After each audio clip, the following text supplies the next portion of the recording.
Hey legends, welcome back to voice of யுவா.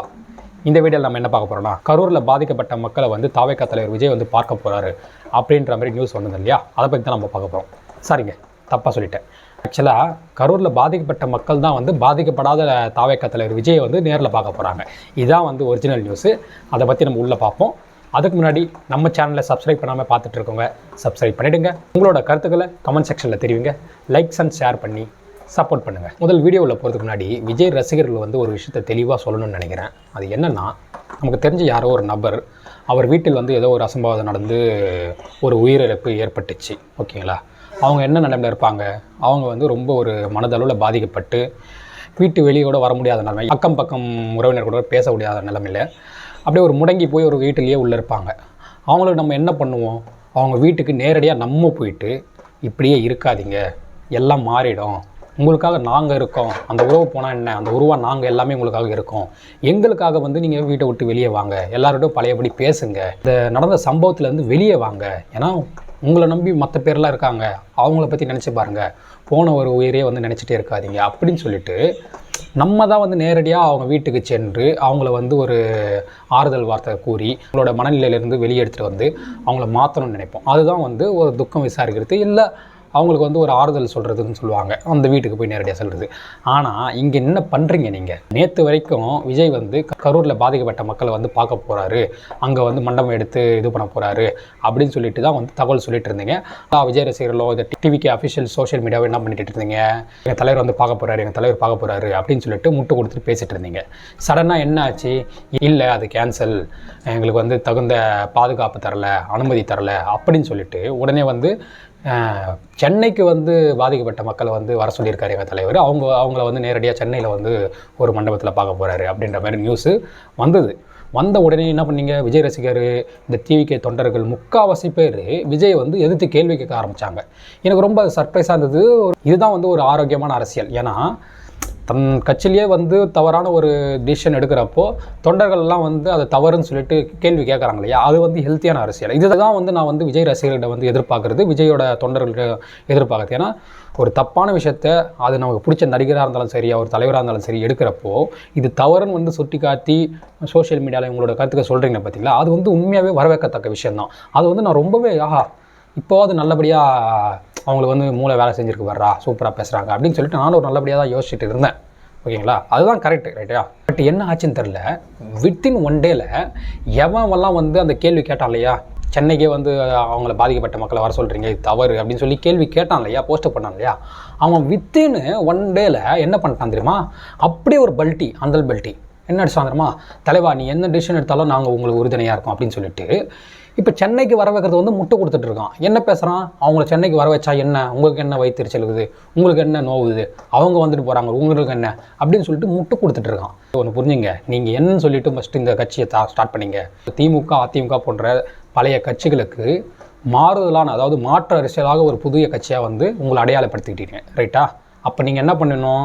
அவங்க பண்ணுறதெல்லாம் நீங்கள் பண்ணக்கூடாது. அதுதானே உங்களோட மாற்று அரசியல். அவங்க பண்ணதே நீங்கள் பண்ணிங்கன்னா நீங்கள் மாற்று அரசியலே கிடையாது. நீங்களும் அதே குட்டையில் ஒரு மட்டும் தான், ரைட்டா? இப்போ நீங்கள் என்ன பண்ணுறீங்க? உங்கள் தலைவர் தப்பு பண்ணுறாரு, அதை எதிர்த்து மறுபடியும் கேள்வி கேட்காம தப்புன்னு தெரிஞ்சு நீங்கள் தான் வந்து வீடியோவும் போடுறீங்க. இப்போ என்ன பண்ணுறீங்க? அப்படியே அண்டர் பில்ட் அடித்து அதை வந்து சப்போர்ட் பண்ணுறீங்க. அப்போனா என்ன அர்த்தம்? உங்களுக்கும் வந்து காலாகாலமாக ஆண்டுட்டு இருக்க இந்த கொத்தடிமை திமுக, இந்த ஏடிஎம்கே, இவங்கெல்லாம் போல பண்ணுறது தான் நீங்களும் பண்ணிட்டுருங்க, அதே தொண்டர்கள் பண்ணுறது தான் நீங்களும் பண்ணுறீங்க. அப்போ அவங்களுக்கு என்ன வித்தியாசம்? ஒரு வித்தியாசமும் கிடையாது.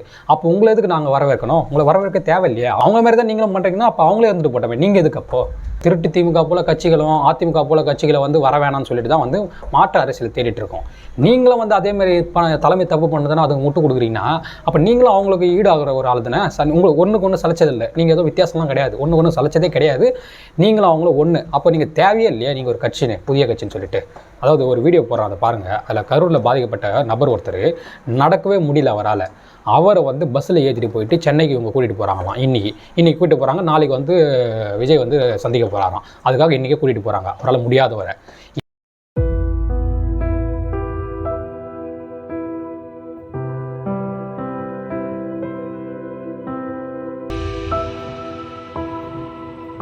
என்னங்க உங்கள் தலைவர் நல்லா தானே இருக்கார், அவர் அவங்க வீட்டுக்கு வந்து போகலாம்ல. அவர் எதுக்கு சிரமப்படுத்தி அவர் நடக்க முடியாததை தூக்கிட்டு போய் பஸ்ஸில் போட்டு அவர் எடுத்துகிட்டு போய் ட்ராவல் பண்ண வச்சு அகைன் அவரை திருப்பி வீட்டுக்கு கொண்டு வந்து நிப்பாட்டி இது பண்ணுறதுக்கு என்னது ஆறுதல் சொல்கிறதுக்கு இவர் இங்கேருந்து போய் கஷ்டப்பட்டு போயிட்டு அந்த ரூமில் உட்காந்து இவர்கிட்ட ஆறுதல் கேட்டு மறுபடியும் வீட்டுக்கு வரணுமா?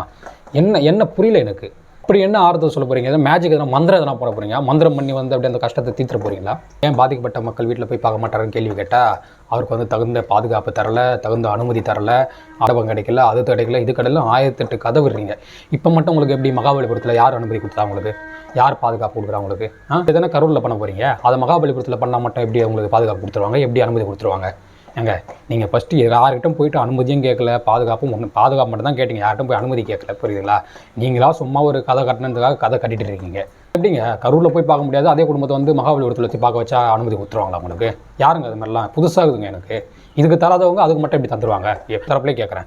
வந்து கரூரில் உங்களுக்கு அனுமதி ஏன் தரமாட்டாங்க? மறுபடியும் வந்து கரூரில் வந்தீங்கன்னா நெரிசல் ஏற்பட்டு அசம்பாவிதம் நடந்துடும், அந்த காரணத்தால் தரமாட்டாங்க அப்படின்னு உங்கள் தரப்பில் சொன்னாலும் சரி, கவர்மெண்ட் தரப்பில் சொன்னாலும் ஓகே.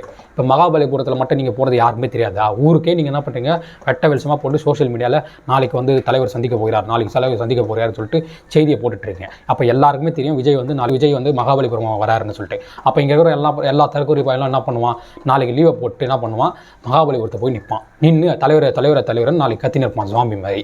அப்போ அங்கே மட்டும் கூட்ட நெரிசல் ஏற்படாதா? இங்கே என்ன நடந்ததோ அதே தான் அங்கேயே நடக்க போகுது. அங்கே மட்டும் உங்களுக்கு பர்மிஷன் தராமல் இருப்பாங்களா? என்னங்க கதையை அடித்து விட்றீங்க உங்கள் இஷ்டத்துக்கு கேட்டால். அதையும் வந்து இந்த தற்கொலை கூட்டம் வந்து உண்மைன்னு சொல்லி நம்பிக்கிட்டு சோஷியல் மீடியாவில் பரப்பிட்டு இருக்குங்க. நாளைக்கு சந்திக்க போகிறீங்க, எல்லாரையும் எடுத்து வந்து ஒரு மண்டபத்தில் போட்டு என்ன பண்ண போகிறீங்க? மண்டபத்தில் ஆறுதல் வந்து எல்லாரையும் ஒன்றா வச்சு உரையாடல் நடத்த போகிறீங்களா? எல்லாரையும் ஒரேடியாக ஒன்றா வச்சு, அதாவது ஒருத்தராக நீங்கள் பார்க்காம மொத்த பேரையும் ஒன்றா வச்சு மொத்த பேருக்கும் ஒரேடியாக இதை பாருங்கள், உங்களுக்கு இதுவாக நான் இருக்கேன், அதுவாக இது இருக்கேன், உங்களுக்கு ஆறுதலாக இருப்பேன், அதுவாக இருப்பேன், இதுவாக இருப்பேன்னு மொத்த பேரையும் நிற்க வச்சு அவங்களுக்கு மொத்தமாக ஒரேடியாக, அதாவது இண்டிவிஜுவலாக சொன்னால் வந்து உங்களுக்கு வேலைக்கு ஆகாது, டைம் வேஸ்ட் ஆகுன்னு சொல்லிட்டு மொத்த பேரும் ஒரேடியாக உட்கார வச்சு ஒரேடியாக ஆறுதல் சொல்லிட்டுருங்க. இது பேர் தான் உங்கள் ஆறுதலா? ஆறுதல் சொல்கிற மாதிரிலாம் தெரில. மொத்த பேரும் கூப்பிட்டு வந்து உட்கார வச்சு அடுத்த 2026 எலெக்ஷனில் உங்களுக்கு ஓட்டு கேட்குற ஒரு யுக்தியாக தான் இதை நான் பார்க்குறேன். அப்படி தான் நீங்கள் பண்ணுறீங்கன்னு நினைக்கிறேன். ஏன்னா பாதிக்கப்பட்ட மக்களை போய்ட்டு நீங்கள் ஆறுதல் சொல்லணும்னா அவங்க வீட்டில் போய் பார்த்து ஒருத்தர் தனியாக வந்து நீங்கள் ஆறுதல் சொல்லலாமே பர்சனலாக. அதை விட்டுட்டு நீங்கள் என்ன பண்ணுறீங்க, மொத்தமாக வர வச்சு ஸ்பீச் கொடுக்க போகிறீங்கன்னா அப்போ என்ன அர்த்தம்? ஓட்டு போடணும், அதுக்காக வந்து மக்களை ஒன்றா வச்சுருக்கீங்க. ஆனால் உங்கள் எண்ணம் ரொம்ப கேவலமான எண்ணம், கேவலமான அரசியலை பண்ணிகிட்டு இருக்கீங்க. யாருங்க உங்களுக்கு இந்த மாதிரி ஐடியாலாம் கொடுக்குறா? இந்த ஐடியா கொடுக்குறவங்களை ஃபஸ்ட்டு செருப்பத்தை அடித்து கட்சியிலேருந்து விரட்டுங்க. அப்போ தான் வந்து உங்கள் கட்சியில் வந்து கொஞ்சமாவது உருப்படும். இல்லைன்னு நினச்சிங்கன்னா மோசமாக போயிட்டுருக்கோம். இப்படியே கட்சி போயிட்டு இருந்ததுன்னா வந்து என்ன ஆகும் தெரியலங்க. நம்ம இதோட முடிச்சுப்போம். வீடியோக்களில் நாம் சந்திப்போம். நன்றி, வணக்கம்.